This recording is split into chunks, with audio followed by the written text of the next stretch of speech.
This morning, America's First News starts right after this. How would you love a chance to save some money on car insurance? Geico can help. Switch today and see all the ways you could save with great rates and discounts. It's easy. Simply go to geico.com to get a rate quote and get started seeing how much you could save.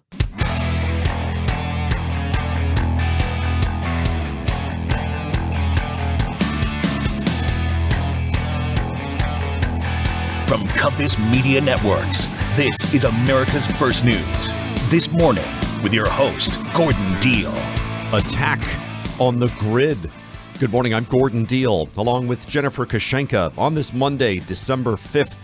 Glad you could be with us, and here's what we have for you this hour. Authorities in North Carolina say 2 electrical substations were deliberately shot at in Moore County, knocking out power to more than 30,000 customers. Republicans appear to be distancing themselves from the latest social media posts by former President Trump. Hear what's being said. Final full day of campaigning in Georgia, where voters tomorrow decide a runoff election for a U.S. Senate seat. And while falling asleep with the lights on is bad for your health, the research is showing that light when we sleep and also before we fall asleep is very important, to consider for both our sleep, but also our general health.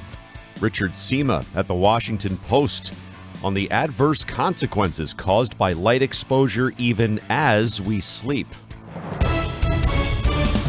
Tens of thousands of people in North Carolina are without power this morning after authorities say there were deliberate attacks on 2 electrical substations. A spokesman for Duke Energy, which provides power to Moore County, says its equipment was seriously damaged by gunfire Saturday night. There are about 36,000 people without power currently. Spokesman Jeff Brooks says it could take days to restore it. Unlike perhaps a storm where you can go in and reroute power somewhere else, that was not an option in this case, so repair has to be completed. In many cases, some of that equipment will have to be replaced. There are no suspects at this point, and no motive has been released. The county sheriff said they were looking into numerous possibilities, including that the vandalism was intended to disrupt a local drag show. Mr. Fields said the FBI and other law enforcement agencies were assisting in the investigation into the vandalism. A mandatory curfew was put in place from 9 p.m. to 5 a.m. All schools in the county are closed today. Anti-government protests may be having an effect in Iran.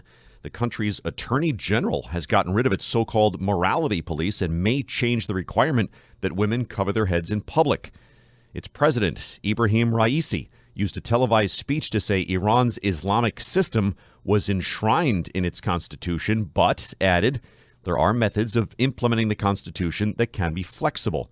Reaction in Washington from Secretary of State Antony Blinken. If the regime has now responded in some fashion to those protests, that could be a positive thing, but we have to see how it actually plays out in practice and what the Iranian people think. This is about them, and it's up to them. He was on CBS. The Wall Street Journal says it's not clear if the Attorney General's comments reflect a high-level decision by Iran's rulers to make significant changes in the system of enforcing the hijab law, or if they are temporary overtures aimed at helping to suppress the protests. A human rights group says protests continued with fires and road blockades in 2 cities in Iran's Kurdish region. Republicans appear to be keeping former President Trump at arm's length after his calls to ignore the Constitution and the 2020 election results, but they avoided direct criticism of him. In a posting on his social media site Saturday morning, Mr. Trump repeated his claim that there was fraud in the 2020 election, yet his former attorney general, as you know, said there was no evidence of that. Reaction to the posts from New York Congressman-elect Mike Lawler on CNN. And I think the former president would be well advised to focus on the future if he is going to run for president again. Speaking yesterday on ABC's This Week, Ohio Republican Congressman Dave Joyce questioned if Mr. Trump, who intends to run for president again in 2024, could even secure the nomination. I just don't think that at this point he'll be able to get there because I think there's a lot of other good quality candidates out there. He called Mr. Trump's call to suspend the Constitution, quote, of fantasy. Dell Technologies' Days of Deals for Business start now with fresh, limited quantity deals on tech to drive productivity. Save on select performance laptops and desktops powered by 12th Gen Intel Core processors. Don't forget special pricing on the latest monitors, docks, and accessories, plus free shipping on everything and special financing with Dell Business Credit. Call a Dell Technologies advisor at 877-ASK-DELL. That's 877-ASK-DELL. Time now for a business update, and it's brought to you by the Michigan Economic Development Corporation. The businesses of the future are being built today, and Michigan is where they start. Learn more by searching Michigan Pure Opportunity. The Federal Reserve has spent the past year trying to break the U.S. economy, but breaking the economy has proved quite difficult. Neil Dutta, head of economics at Renaissance Macro Research, says, in fact, rather than slowing down, the economy appears ripe to get even stronger over the next several months. He's a contributor to Insider. Neil, how do you see it? Well, I think it starts, like anything, when you talk about the U.S. economy, it starts with the consumer. And, consumer spending remains very, very strong, sort of week in and week out. And that's across a variety of metrics, whether you look at the raw data, whether you listen to corporate commentary. But I think what's interesting is that, after 400 basis points worth of rate hikes over the last year, consumer spending is basically running at the same pace as it did a year ago.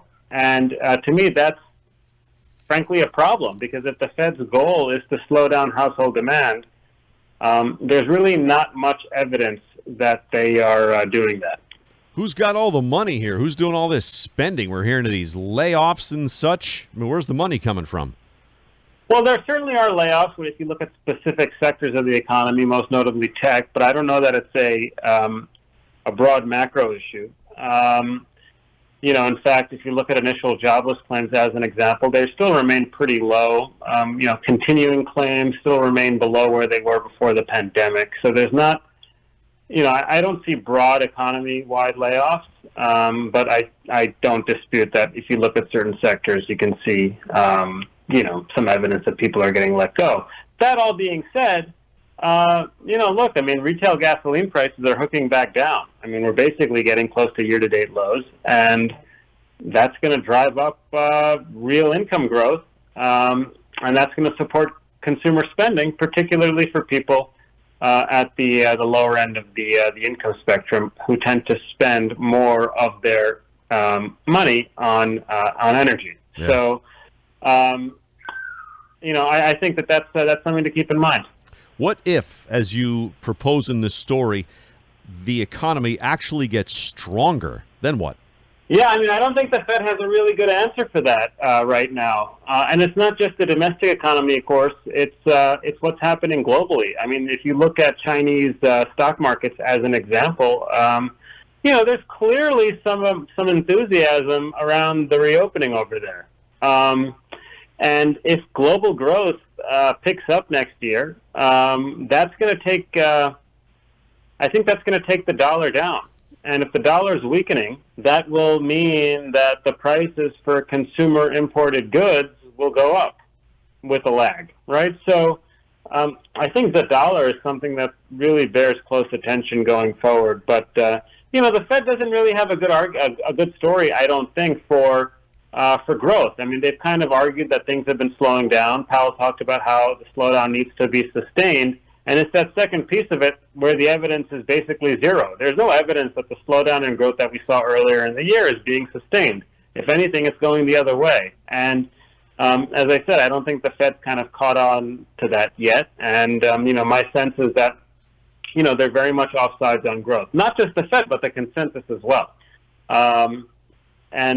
It's one of these things I've been kind of thinking about lately is, when we have a recession, right? I mean, we know that, companies sort of think things are going to be okay, then something bad happens and they have to kind of clear out their inventories and their CapEx plans and hiring plans need to all change. But what if they've already been doing that and now growth starts to speed up? The process kind of works in reverse in a way, right? And I wonder whether there's a period of sort of corporate catch-up early next year. So the recession that everyone's been anticipating doesn't actually happen. Consumers are still spending money and they're flush. And then, companies have to kind of play catch up. Thanks, Neil. Neil Dutta, head of economics at Renaissance Macro Research, writing for Insider. 20 minutes after the hour on This Morning, here's Jennifer Kashenka. And now, the three big things you need to know. Number one. With no suspects or motive announced, the FBI is joining the investigation into power outages in a North Carolina county believed to have been caused by intentional or targeted attacks on substations that left around 40,000 customers in the dark Saturday night, prompting a curfew and emergency declaration. Duke Energy spokesman Jeff Brooks says the mass outage in Moore County turned into a criminal investigation when responding utility crews found signs of potential vandalism of equipment at different sites, including 2 substations that had been damaged by gunfire. We did determine that there had been intentional impact on the substation, damaging multiple pieces of equipment in the substation. In addition to the FBI, the North Carolina State Bureau of Investigation has joined the investigation. All schools in the county will be closed today, and authorities have opened a shelter running on a generator. Number two. China is easing some of the world's most stringent antivirus controls, but they have yet to say when they might end a zero COVID strategy that confines millions of people to their homes and set off protests and demands for President Xi to resign. Today, commuters in Beijing and at least 16 other cities were allowed to board buses and subways without a virus test in the previous 48 hours for the first time in months. Industrial centers have reopened markets and businesses and lifted most curbs on movement while keeping restrictions on neighborhoods with infections. 2 top Republicans have stayed silent as the White House strongly criticized former President Trump for suggesting the Constitution be terminated in his ongoing efforts to overturn the results of the 2020 election. In a post to his Truth Social platform Saturday, Trump called for the termination of the Constitution to put him back in power. Republican leaders, including Senate Minority Leader Mitch McConnell and House Minority Leader Kevin McCarthy, have not publicly commented on Trump's post. Republican Congressman-elect Mike Lawler of New York did on CNN. Well, obviously, I don't support that. The Constitution is set for a reason, to protect the rights of every American. Mark Short, former Vice President Mike Pence's chief of staff, lamented that Trump's remarks have become a consistent trend. The college football playoff is set. Top-ranked and reigning champion Georgia will meet 4th-seeded Ohio State, while undefeated Michigan will play TCU. The semifinal game is played on New Year's Eve. All right, thank you, Jen. Innovation, resilience, agility. It's how Michigan businesses work together and continue to build the future. Our expertise, talented workforce, and collaborative environment are making a difference now and shaping the future. Join us and make your mark where it matters. Visit michiganbusiness.org/radio to put your plans in motion. That's michiganbusiness.org/radio. Thanks for being with us. There's a massive cohort of tech-savvy youngsters who are learning to flex their financial independence through Roblox, one of the most popular kids' online hangouts. About half of Roblox's 60 million daily users are under the age of 13. It's a story by Sarah Needleman, tech reporter at the Wall Street Journal. Sarah, explain. Well, Roblox is a prime example of where kids are learning to flex their financial independence through virtual currency. It's extremely popular, though there are some other examples, of course, like Minecraft, Fortnite, Pokecoins. And what we're seeing is that a lot of children are so used to being online that they are learning to earn, spend, exchange virtual currency more than they probably have access to cold hard cash. And they're more comfortable with it, and it gives them a sense of control. I mean, they can decide what they want to shop for. They don't need their parents to take them to a store or open their wallets. They can spend their virtual coin as they see fit, and sometimes they learn that's when some purchases are delightful, and others they may regret, and so they learn what it takes to afford something that they want, and when it makes sense for them to save their Robux for something else. We're speaking with Sarah Needleman, tech reporter at the Wall Street Journal. Her story is called Kids Don't Want Money Anymore. You referenced to the Robledo family and what they've gone through with their two young daughters. They think like ages 10 and 12. What are they up against? Well, they get a weekly allowance for doing chores, and what they've learned is that it runs out very quickly when they spend it on Robux. They don't get cash; they get Robux for their allowances. And in one example, the father showed them how much their daughters had paid. They had paid essentially the equivalent of $9, which is about double their weekly chore money, for a single pair of virtual boots in Roblox. So they've learned to be a little bit more cautious and selective when making purchases, so they don't run out of their hard-earned Robux too quickly. Wow.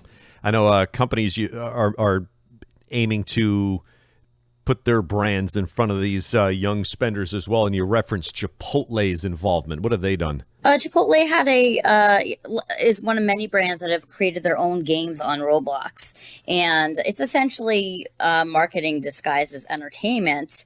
And so there's also Nike has Nike Land, Walmart has an experience, and then some of the fashion brands have their own experiences, or they sell virtual clothing based on their real world brands.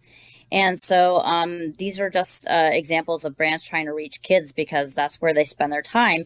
And a lot of them said that rather than doing your traditional, boring old advertisement online that we've seen forever, they're creating games, which is actually quite expensive for the brands. But they're saying that they're seeing some real ROI on that because the kids are enjoying it and they're getting to recognize these brands at an early age. Sarah Needleman, tech reporter at the Wall Street Journal. If you're like me and you prefer giving and receiving a gift over the holidays that's both thoughtful and practical, try Omaha Steaks. Omaha Steaks is gifting greatness. The steak experts at Omaha Steaks have put together specially curated gift packages. Go to omahasteaks.com and use code DEAL at checkout to get $30 off your order.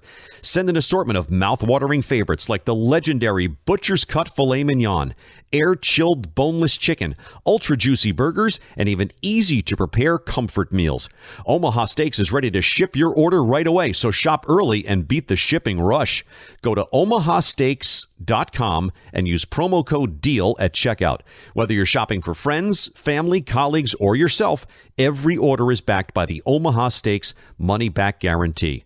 Go to omahasteaks.com and use code DEAL at checkout to get $30 off your order. Minimum order may be required. That's omahasteaks.com and the code DEAL. Bringing the world to your door every morning. This is America's First News. This morning with your host, Gordon Deal. Thanks for being with us. Welcome into Monday, December 5. Gordon Deal, Jennifer Kashenka, some of our top stories and headlines.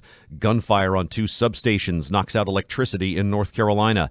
Iran says it's disbanding its morality police.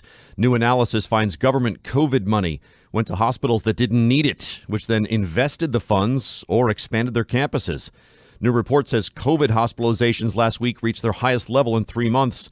Niners quarterback Jimmy Garoppolo out for the season with a broken foot, and one of the more unusual side attractions at the World Cup in Qatar. That story in about 20 minutes. Many of us are surrounded by light at night, from street lights through our windows to televisions and smartphones by our beds. And now research shows that exposure to light at night in the hours before bedtime and even during sleep can be detrimental to our health. In-depth analysis from Richard Sima, who writes the Brain Matters column at the Washington Post. Richard, what's new here? Yeah, sleep is something that we all need, we all do, but the research is showing that light when we sleep and also before we fall asleep is very important, to consider for both our sleep, but also our general health.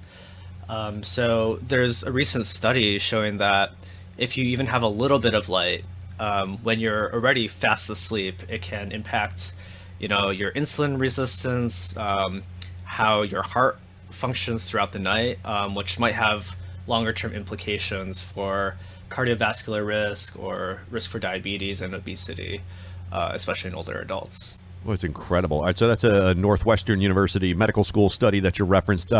What stood out to you as you were looking through this, besides the things you just mentioned here?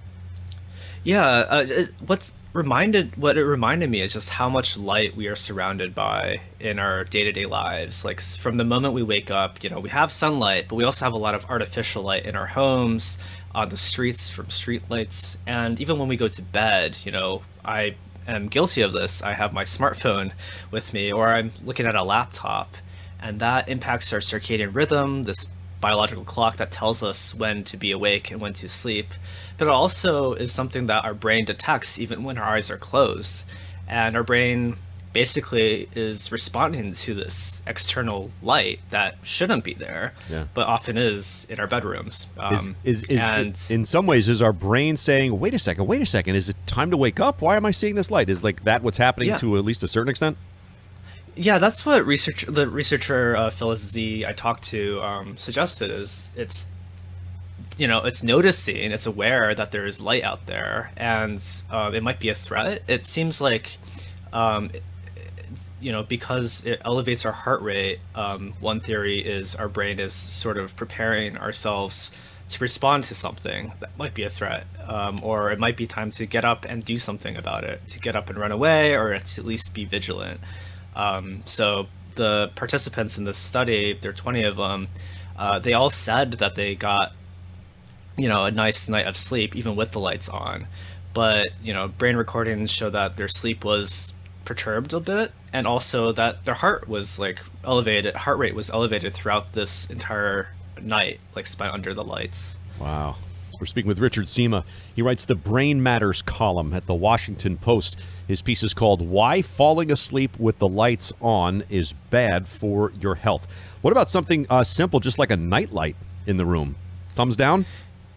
Well, so I think it's an interesting balance we have to take, right?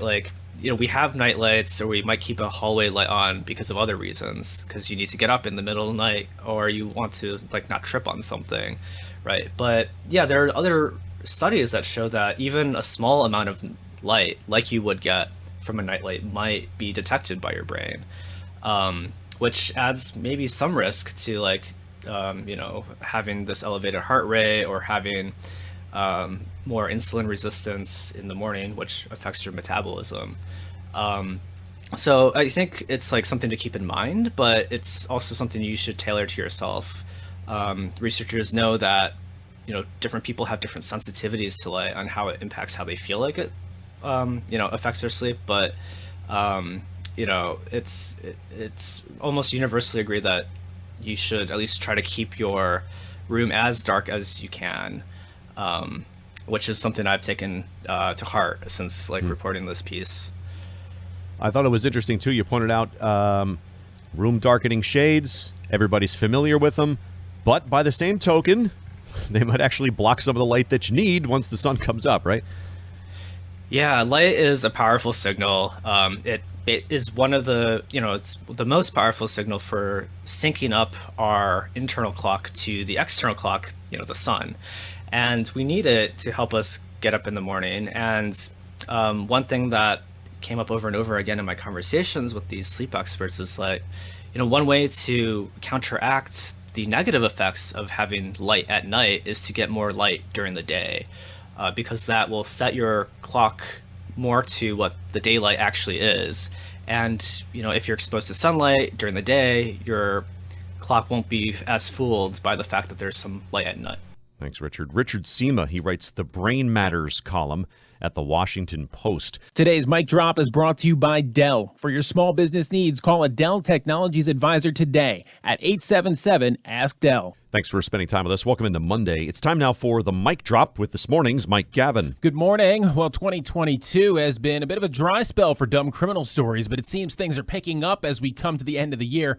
Let's go to Georgia, where a fugitive who couldn't help but comment on a social media post by police wound up getting himself apprehended. The New York Post says the Facebook post was made by the Rockdale County Sheriff's Office, highlighting the county's most wanted list for November.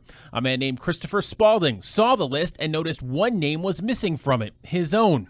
Spalding posted in the comments section of the post, How about me? To which the sheriff's department replied, "You are correct. You have 2 warrants. We're on the way." The police posted an update later that day showing Spalding being taken into custody wearing a red Georgia Bulldogs hoodie and hat with the caption, "We appreciate you for your assistance in your capture." Thought he was being full. It seems like to me. Thought he was being funny. I guess. Thought he was being a wise guy. I guess so. You know, if you're a fugitive, you don't get funny on the police's Facebook page. Yeah. There. And then I'm curious about the timing. Did the police post that right away and then go to his house? Oh, you know what I mean? Because they said we're on the way. That might have tipped him off, and he might have left. But right. Maybe they cleverly did it afterwards. Well, yeah, that's the thing. I mean, if they say we're on the way, then yeah, you might want to leave. Yeah. And I guess maybe he didn't. Again, maybe not taking it seriously, or thinking it's maybe an intern or something who's posting on the police department page. Who knows? Instead, he went to the fridge and perhaps grabbed another beer. Yeah, just sure. Decided to ride it out on the couch. Just gonna hang out for a little bit, see what happens. And speaking of the Bulldogs, top-ranked Georgia took care of business in the SEC championship game on Saturday, but it was a contest at halftime that had people talking afterward.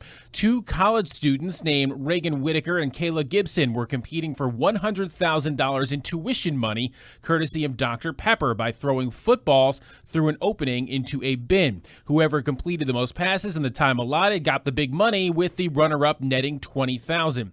The contest was tied after regulation and after an overtime period, which meant that due to some mysterious tiebreaker that had been settled the day before the contest, Whitaker was declared the winner of the 100 grand. There was no further explanation of the tiebreaker rules, and fans in the stadium and watching at home were baffled, joking that the rules for this contest are even more baffling than the NFL overtime rules. The good news is, after the outcry, Dr. Pepper stepped up and awarded both of the women the $100,000 prize. Smart move. Yeah, Very good. yeah, but apparently there was more than a few minutes of people weird. going like, "What is going on here?" I think there were boos in the stadium, because there was no outcome to this. I can understand.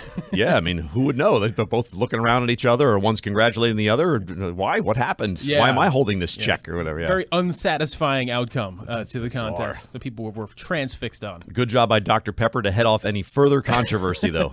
Yes. You both win the $100,000 prize. Right. And they get a little extra publicity probably because of all this, because we're all talking about it today. Good points. Thank you, Mike. Dell Technologies Days of Deals for Business. Start now with fresh, limited quantity deals on tech to drive productivity. Save on select performance laptops and desktops powered by 12th Gen Intel Core processors. Don't forget special pricing on the latest monitors, docks, and accessories, plus free shipping on everything, and special financing with Dell Business Credit. Call a Dell Technologies advisor at 877-ASK-DELL. That's 877-ASK-DELL. Thanks for spending time with us. Got a picky eater in the family? How about this? Color may influence the way food tastes for them. That's according to a new study published in the journal Food Quality and Preference. The study divided the individuals into picky and non-picky eaters based on their responses to a standardized measure called the Food Neophobia Scale. Both groups then sampled the same snacks served in red, white, and blue bowls. The results show the color of the bowls influenced how the picky group perceived the saltiness and desirability of the foods, but did not influence the non-picky group. The picky group rated the snack served in the red bowl as least desirable, and the snack higher in saltiness in the red and blue bowl. Picky eaters will generally consume fewer than 20 different food items, which can lead to nutritional deficiencies, plus health issues such as heart disease, dental problems, and osteoporosis. One expert reminded us that all kids are picky eaters, and the reason is it's about control. 8 minutes now in front of the hour on This Morning. Once again, here's Jennifer Kashenka. And now, the 3 big things you need to know. Number 1. Iran's attorney general says the country's controversial morality police will be abolished amid ongoing nationwide protests. Mohammad Jafar Montazeri, who is not responsible for overseeing the morality police in his role as attorney general, added that the judiciary will continue to supervise social behaviors. It's unclear if he meant the morality police would be abolished for good or that they would return in some form. Secretary of State Antony Blinken on CBS. If the regime has now responded in some fashion to those protests, that could be a positive thing, but we have to see how it actually plays out in practice and what the Iranian people think. This is about them, and it's up to them. Montazeri also says Iran is considering altering the requirement that women cover their heads in public. Number 2. Local authorities across China are paring back some of their strictest COVID control measures days after public anger spilled over into rare protests against a zero-tolerance approach that has kept the country largely isolated for 3 years. In recent days, officials in major cities, including Beijing, said they were lifting some curbs on residents' movements, such as by ending mandatory COVID testing for people who want to use public transport or enter parks and other public spaces. Number 3. The Pentagon is showing off its first new bomber in more than 30 years, lifting the veil on the secret long-range jet intended as a crucial element in Washington's effort to keep China in check. At an average cost of almost $700 million each, the B-21 boasts a futuristic flying wing design and is intended to fly thousands of miles to strike targets deep behind enemy lines, evading detection by the most sophisticated air defenses. The B-21 will carry conventional and nuclear arms and could eventually fly without a pilot. The bad news, new cars are getting increasingly expensive. The good, they're more durable than ever, meaning you have a better chance of getting your money's worth.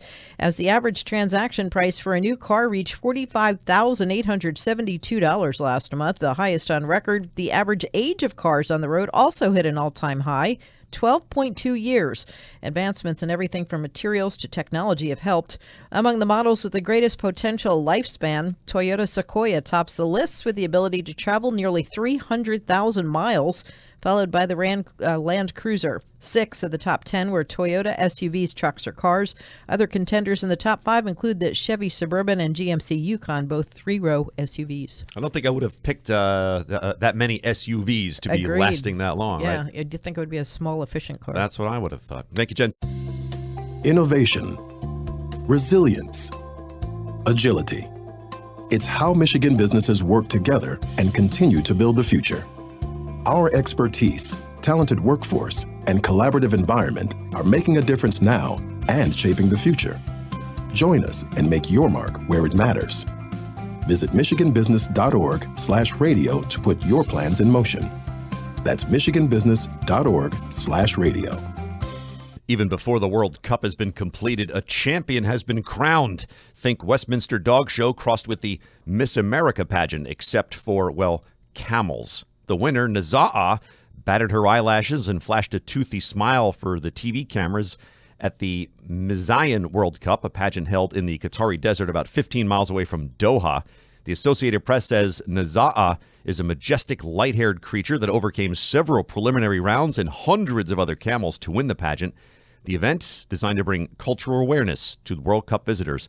Naza'a was one of 15 camels who competed, parading past fans while wearing bejeweled collars and draped with strings of gemstones. These events are held regularly throughout the Middle East, where the people have connected with camels for generations. Jassim Al-Kuwari, part of the family that owns Naza'a, joked that Naza'a was, quote, better than Ronaldo and Messi. That'll do it for this hour. For Jennifer Kashenka and Mike Gavin, I'm Gordon Deal. Thanks for listening to This Morning, America's First News.